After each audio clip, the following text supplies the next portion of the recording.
so that we can all grow and be better together.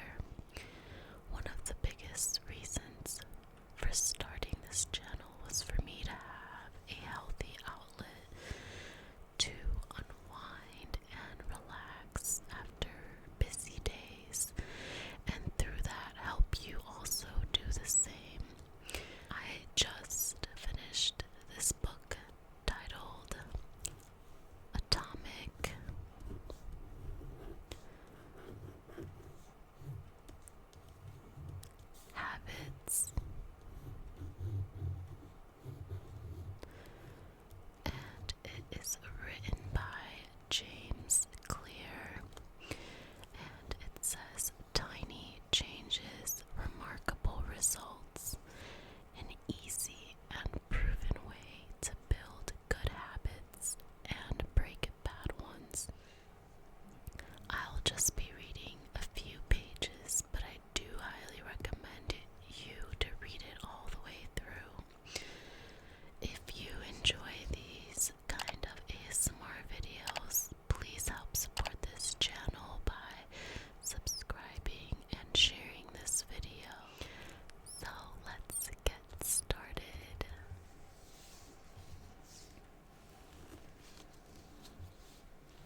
unsure how each athlete responded to a particular workout. The team tested various fabrics in a wind tunnel and had their outdoor riders switch to indoor racing suits, which proved to be lighter and more aerodynamic. But they didn't stop there. Brailsford and his team continued to find 1% improvements in overlooked and unexpected areas. They tested different types of massage gels to see which one led to the fastest muscle recovery. They hired a surgeon to teach each rider the best way to wash their hands to reduce the chances of catching a cold. They determined the type of pillow and mattress that led to the best night's sleep for each rider. They even painted the inside of the team truck white, which helped them spot little bits of dust that would normally slip by unnoticed, but could degrade the performance of the finely tuned bikes. As these and hundreds of other small improvements accumulated, the results came faster than anyone could have imagined. Just 5 years after Brailsford took over, the British cycling team dominated the road and track cycling events at the 2008 Olympic Games in Beijing, where they won an astounding 60% of the gold medals available. 4 years later, when the Olympic Games came to London, the Brits raised the bar as they set 9 Olympic records and 7 world records. That same year, Bradley Wiggins became the first British cyclist to win the Tour de France. The next year, his teammate Chris Froome won the race, and he would go on to win again in 2015, 2016, and 2017, giving the British team 5 Tour de France victories in 6 years. During the 10-year span from 2007 to 2017, British cyclists won 178 world championships and 66 Olympic or Paralympic gold medals and captured 5 Tour de France victories in what is widely regarded as the most successful run in cycling history. How does this happen? How does a team of previously ordinary athletes transform into world champions with the tiny changes that, at first glance, would seem to make a modest difference at best? Why do small improvements accumulate into such remarkable results? And how can you replicate this approach in your own life? Why small habits make a big difference? It is so easy to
Mastering a new skill can be even greater. The more tasks you can handle without thinking, the more your brain is free to focus on other areas. Stress compounds. The frustration of a traffic jam, the weight of parenting responsibilities, the worry of making ends meet, the strain of slightly high blood pressure. By themselves, these common causes of stress are manageable, but when they persist for years, little stresses compound into serious health issues. Knowledge compounds. Learning one new idea won't make you a genius, but a commitment to lifelong learning can be transformative. Furthermore, each book you read not only teaches you something new, but also opens up different ways of thinking about old ideas. As Warren Buffett says, that's how knowledge works. It builds up like compound interest. Negative thoughts compound. The more you think of yourself as worthless, stupid, or ugly, the more you condition yourself to interpret life that way. You get trapped in a thought loop. The same is true for how you think about others. Once you fall into the habit of seeing people as angry, unjust, or selfish, you see those kind of people everywhere. Relationships compound. People reflect your behavior back to you. The more you help others, the more others want to help you. Being a little bit nicer in each interaction can result in a network of broad and strong connections over time. Outrage compounds. Riots, protests, and mass movements are rarely the result of a single event. Instead, a long series of microaggressions and daily aggravations slowly multiply until one event tips the scales and outrage spreads like wildfire. What progress is really like? Imagine that you have an ice cube sitting on the table in front of you. The room is cold and you can see your breath. It is currently 25 degrees. Ever so slowly, the room begins to heat up. 26 degrees, 27, 28. The ice cube is still sitting on the table in front of you. 29 degrees, 30, 31. Still, nothing has happened. Then, 32 degrees. The ice begins to melt. A 1 degree shift, seemingly no different from the temperature increases before it, has unlocked a huge change. Breakthrough moments are often the result of many previous actions which build up the potential required to unleash a major change. This pattern shows up everywhere. Cancer spends 80% of its life undetectable, then takes over the body in months. Bamboo can barely be seen for the first 5 years as it builds extensive root systems underground before exploding 90 feet into the air within 6 weeks. Similarly, habits often appear to make no difference until you cross a critical threshold and unlock a new level of performance. In the early and middle stages of any quest, there is often a valley of disappointment. You expect to make progress in a linear fashion, and it's frustrating how ineffective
years later that we realize the true value of the previous work that we have done.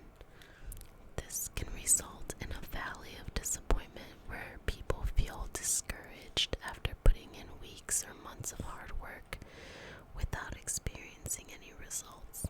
However, this work was not wasted, it was simply being stored.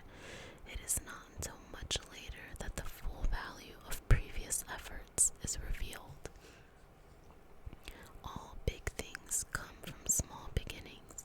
The seed of every habit is a single tiny decision, but as that decision is repeated, a habit sprouts and grows stronger. Roots entrench themselves and branches grow. The task of breaking a bad habit is like uprooting a powerful oak within us, and the task of building a good habit is like cultivating a delicate flower one day at a time. But what determines whether we stick with a habit long enough to survive the plateau of latent potential and break through to the other side? What is it that causes some people to slide into unwanted habits and enables others to enjoy the compounding effects of good ones? Forget about goals. Focus on systems instead. Prevailing wisdom claims that the best way to achieve what we want in life, getting into better shape, building a successful business, relaxing more, worrying less, spending more time with friends and family, is to set specific actionable goals. For many years, this was how I approached my habits too. Each one was a goal to be reached. I set goals for the grades I wanted to get in school, for the weights I wanted to lift in the gym, for the profits I wanted to earn in business. I succeeded at a few, but I failed at a lot of them.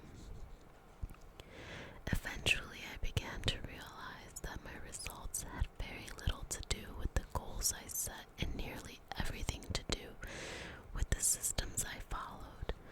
What's the difference between systems and goals? It's a distinction I first learned from Scott Adams, the cartoonist behind the Dilbert comic.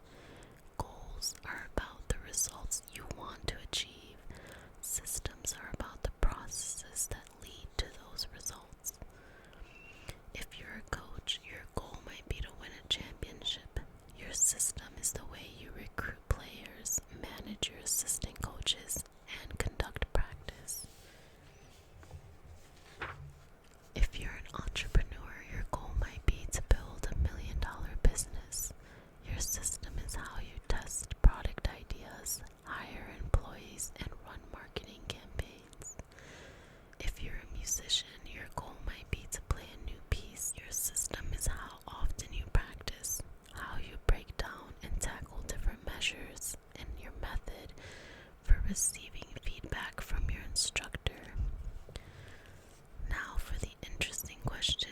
If you completely ignored your goals and focused only on your system, would you still succeed?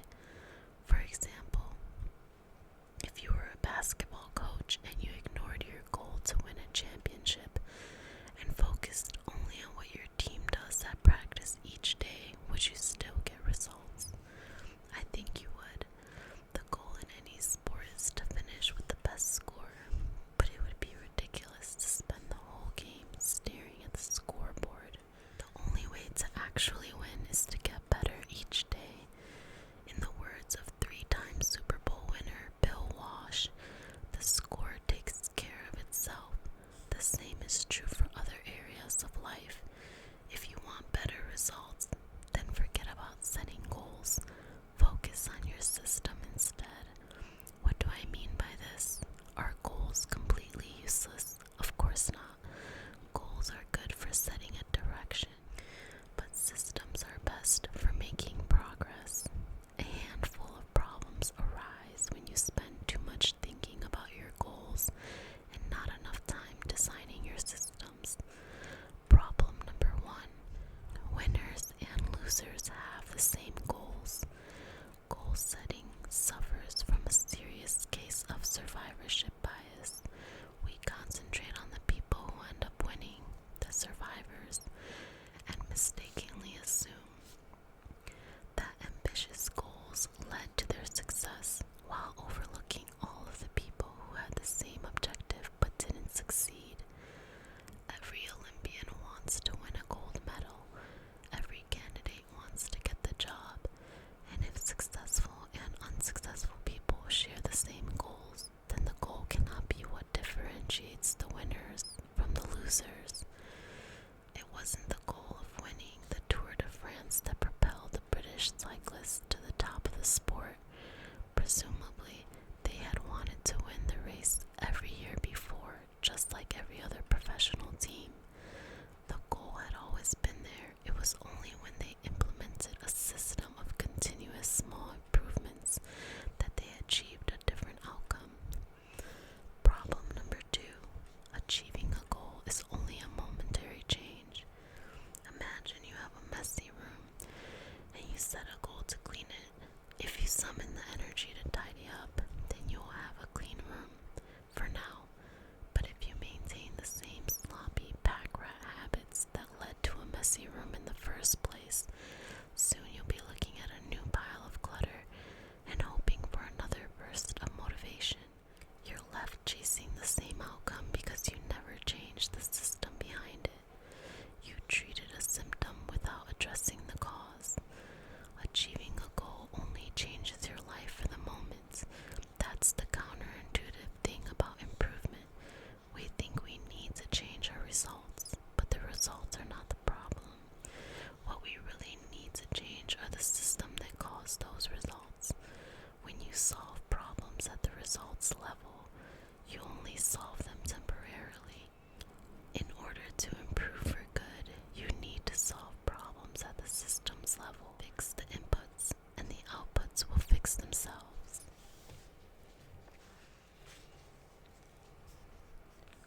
Problem 3. Goals restrict your happiness. The implicit assumption behind any goal is this: once I reach my goal, then I'll be happy. The problem with a goals first mentality is that you're continually putting happiness off until the next milestone. I've slipped into this trap so many times I've lost count. For years, happiness was always something for my future self to enjoy. I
system of compound growth.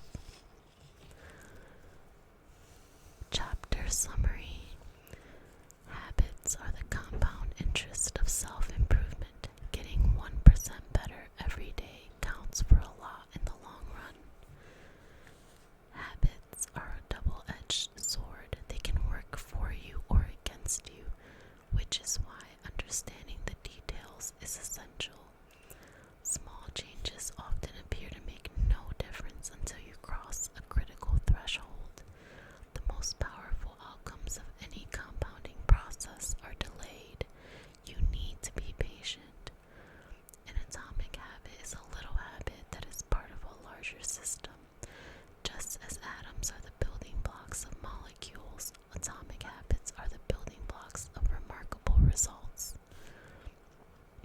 If you want better results, then forget about setting goals. Focus on your system instead. You do not rise to the